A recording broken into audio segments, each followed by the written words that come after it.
bonito. Ito po yung mga amigo yung ginagamit sa yuca. Ito sila ma? Esto se llama macongo. Como ba makungo? Macongo para preparar la yuca. Makungo. Macongo. Aquí se prepara, se planta macongo como flores. De verdad, eso para preparar yuca está bonito. Con culo. Con yuca de pescado.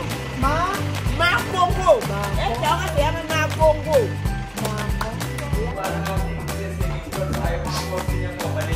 Fireball to no? Naka-fireball. Bali ang gagawin, hindi ba ginatong? Hindi ba ginatong? Babaguhin na. So, total na location to, parang basal. Basal talaga. Naku, nandito po tayo mga amigo sa may Cavite kung saan po nakatira sila Jose. Ayan na po. Ganito pala sa Cavite. Puro subdivision. Kaya pala si Jose naka-LL. Yaman. Ano bibiyakin natin buko? Ito pala. Asan tayo? Nandito tayo sa may Imus Cavite mga amigo. Nako, dito po tayo. May pupuntahan po tayo dito. Mag-house tour po tayo. Alam niyo ba kung saan dito, Marvin? Apo, malapit ako. Malapit lang po. Hindi sila mahigpit, Marvin. Hindi tayo hinarap. Oo. Tsaka kahit anong ipagawa mo sa bahay. Maraming nakatenggang gawa. Oo. Dito. Alam mo, magbahay-bahay tayo, i-check natin yung mga gusto magpagawa. Baka dito hindi tayo makaalis, 3 taon. Ito tinuturo, no? Eto. Baka nga, eto. Ito siguro. Hello, buenos dias. Good morning. Good morning. Guwapo. Saan tayo?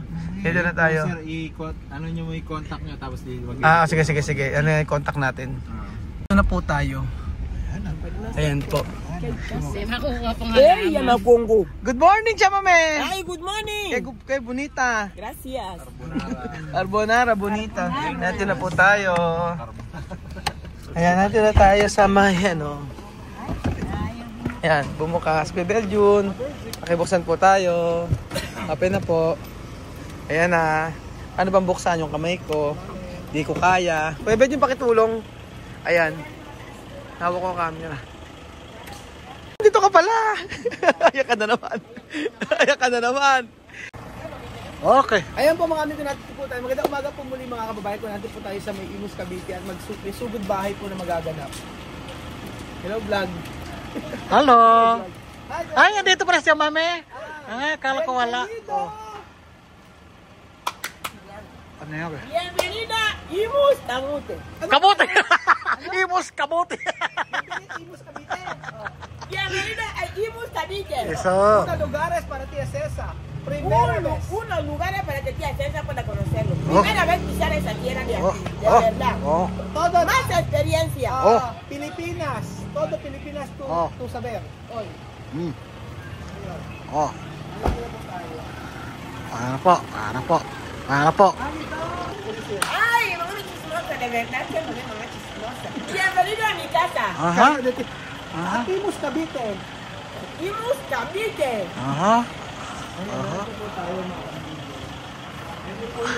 Ito po yung project mga kababayan ko na bahay po ng TSS. Welcome! Ito. Ayos.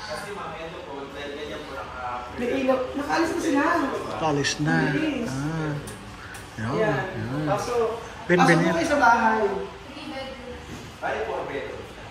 Kaya ng 4 bedroom. Yes po, may dalawa na sa baba. Wala, kaya niya na po. Sabi. Kasi po, So ito po mga, pasok po tayo sa first room. Wow, ganda! Ayusin po to. Ito po mga amigo. Tumawag po sa akin, nag-message po sa akin si ate po na nasa ibang bansa po. So ang sabi niya po sa akin, kung meron daw po, actually dapat April pa. Kaso nga lang po, kasi may tenant dito. Ngayon, nangyari po ay yung message po, yung may naka-upa dito, may upa dito. Ngayon po, biglaan umalis na rin po yung umupa. yung umuupa, dapat hanggang 18 pa. So, ito po yung ipapagawa dito. Napag-produce dito sa Imus, dito sa Cavite. First time po namin dito, sa lugar natin. Actually, ano naman kung i-renovate lang, kung i-renovate ito, Itataas ba ito? itataas daw yun. May Tataas second daw floor. to. Tanong natin yung MRB. Ito siya. Actually, hindi ko. Ay, sige, sige. Okay. Ganyan. May CR na dito. Ay, total renovation na magagawa dito, mga amigo. Engineer. Engineer. Ayun. Tao po! Ano po kailangan? Ano ba? Ay, CR po? May bayad po. 5 piso po.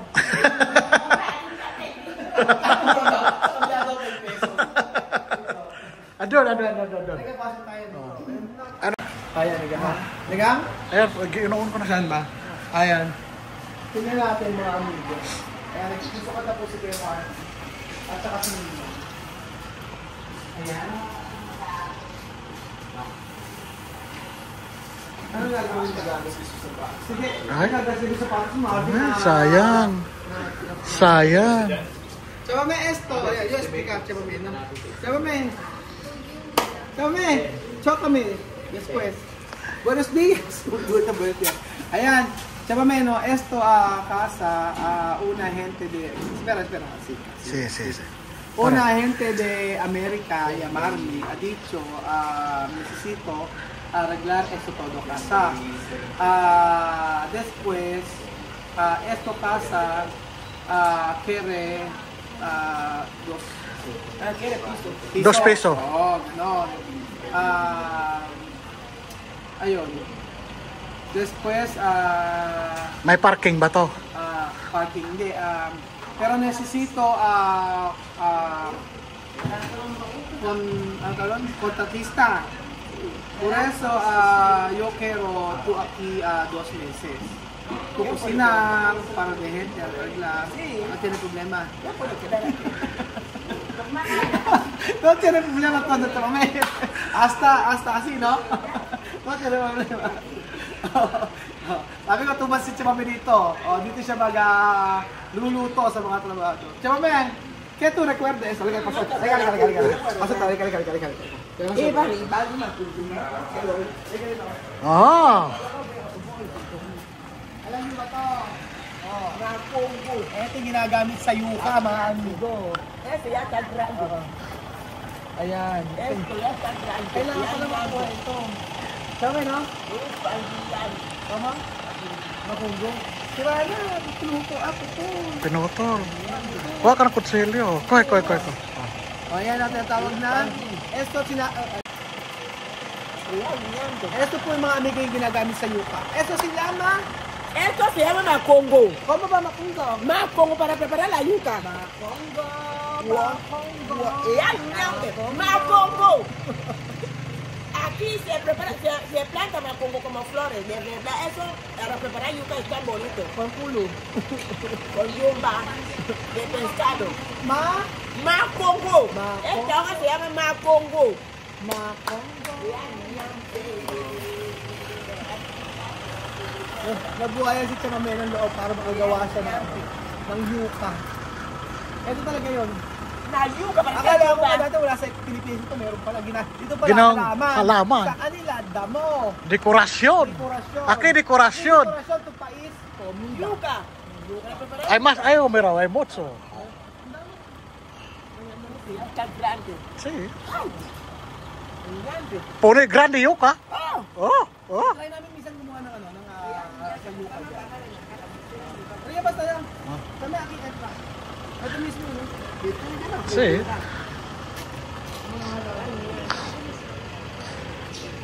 Gagawin daw second floor. Malamang may parking yan. Pagawa. Try natin muna. Ayan. Kausapin muna natin si Marvin right after nito. Okay, Marvin, ano ang gagawin natin ngayon? At lang, ayan. Ano siya si ate? O, kasi pinayagan po tayo sa ate Jane na ipakita po yung bahay tsaka para po makita rin po niya yung progress. Ngayon, kanina, yung may conversation kasi kanina pero hindi ko sasama yun dahil mas gusto nila na private yung conversation. Ang gusto lang natin na malaman kung paano ba ang gagawin dito sa bahay na to. Marvin, paano gagawin? Ang sinadjust po sana natin ng may-ari, renovation. Renovation. Pero nakita po namin nga pala, Marvin. ni Ninong. Okay lang ba si Chema may maiwan ko ng isang taon? Tama ito kagaraki yung unuan nyo, ha? Uno problema. Paano gagawin natin? Bali sir, kasi nakita namin nga po ni Ninong, hindi siya sa gusto nilang design na up and down, hindi nagmamatch yung mga poste, mga pader sa renovation. Kapag maliliit. Apo, saka hindi po yung pader niya, mga plywood. Yung nasa loob po, yung mga division. Alikin natin. Sabay ba sa internet to? Okay na. Ano? Tram. Ay, mga plywood siya. Plywood yan, hindi yan semento. Plywood to. Kaya po parang natin isa second floor, saka yung mga poste niya po, maliliit. Firewall to, no? Apo, Naka-firewall. Bali, ang gagawin, ang gusto... bali. Titibagin lahat to. Apo, nakausap po natin. Titibagin lahat. Babaguhin lang. Sa gitna, isang poste. So, total renovation to, parang basal. Hindi na po, basal na po. Basal talaga. Hindi na po natin matatawag na renovation. Oo, hindi na renovation. Tanggal lahat to, pagkang bintana. Ito, kahoy kasi to eh. Kahoy. Kaya nga po nagulat ako nung sinabi ni ma'am, renovation, tapos nung pinakita niya yung area, Oo. hindi na applicable yung renovation. Ang maganda nga basal kasi mas maaayos na mabuti. Tapos po yung, like yung pader na nila silang sarili. Pero kung tutuusin, kung yung iba yan, para lang kumita, renovate. Renovate. Paano kung lumindol? Oo, di ba? Wala silang pakialam. Kaya nga, ang mahalaga dito mapaayos natin mabuti. Yung kalalabasan, maganda, tsaka matibay. Matibay, Ayun, tsaka... sabi ko nga po sir, kung budget niya pang renovation, kung hindi naman niya kaya yung price natin na gano'n niya po ibibigay, ako naman din po, ayoko naman makagawa lang tayo. Oo, kaya nagsasabi si Marvin. Tatanggapin natin yung ganong halaga na makagawa lang. Kung lumindol, kung magkaroon ng natabunan yung nakatira. Oo, masisisi. Kaya hindi naman po gano'n. Ela dicho, vamos a construir casa pero fuerte. No trabajar así. Trabajar para ganar dinero después caer. Problema. Ayun. Okay, kinukwento ko siya. Sabi ko, ang gagawa tayo, siyempre, matibay. At yung maayos, yung hindi yung mapipitasan tayo. Kasi, siyempre, dito na kasalala yung mga susunod nating trabaho.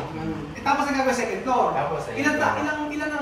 3 kwarto po sa taas. Ito sa taas. Apo. Tapos po dito po hindi ko na pinalagyan para kasi yung gusto niya pong stairs, yung access maluwag, magsasama ng mga gamit. Kaya po yung Paano eh? Apo, pero isa na lang. Apo, isa lang po Isa siya. lang. Isang paupahan na siya, isang buo. Napaupahan. Paupahan niya lang pero isang buo lang siya. Pero ang tingin ko kasi ni Marvin, sabi naman niya is yung balang standard lang gagawin natin.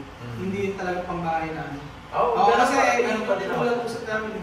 Standard pa rin naman po tayo. Kaya naman po, sabi ko nga po, kung hindi lang din matibay at ayaw na dun sa natin. Hindi po natin. Bali ito lahat to, salas to lahat. Apo, magiging Tapos salas. yung kitchen. Doon po pa rin po sa likod. Ano ba yung kitchen? Ito lang gagawin po natin. So dito lang yung kitchen. Ito si Arat pa rin. Apo. Ito pa rin si... So lalakihan lang si R. Titibagin na po yan. Titibagin yung kitchen. Apo, kasi po masasama na to doon sa garahe. Ngayon po ang kitchen dyan. Dito na. Ano gagawin sa kitchen? Open o... Open na po. Oo, kasi open. Yung pader na ito.